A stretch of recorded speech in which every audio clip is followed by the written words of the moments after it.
Recording studio Bihar Sharif.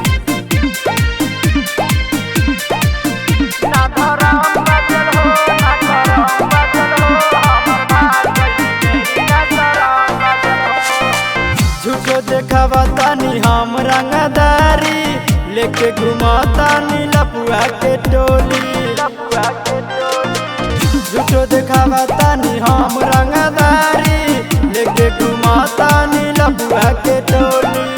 ऐसा लगता खाली गाम बचल हो, अरे गाम बचल हो। ना धराम बचल हो ना करम बचल हो, हमर भाग गइली मेरी ना शरम बचल हो। ना धराम बचल हो ना करम बचल हो, हमर भाग गइली मेरी ना शरम बचल हो। हमर भाग गइली मेरी ना शरम बचल हो। Music by Amit Gupta. ना धराम बचल हो ना करम बचल हो, हमर भाग गइली मेरी ना शरम बचल हो। भाग गइली मेरी ना शरम बचल हो। रडुआ कहता पूरा गौवा, मौगा मौगा चिल्लावत लोगवा।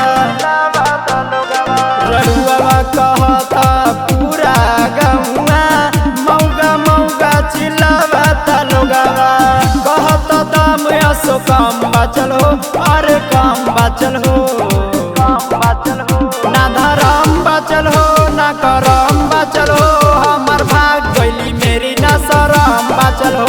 ना धराम बचल हो ना करम बचल हो, हमर भाग गइली मेरी ना शरम बचल हो। हमर भाग गइली मेरी ना शरम बचल हो।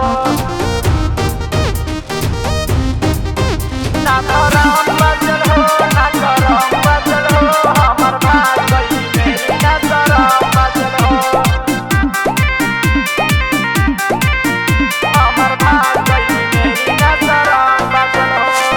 लगत कि अखिया गड़े के पड़ी, एने ओने मुहावा मारे के पड़ी। लगत अखिया गड़े के पड़ी, एने ओने मुहावा मारे के पड़ी। राहुल के दिल में न रहम बचल हो न रहम बचल हो।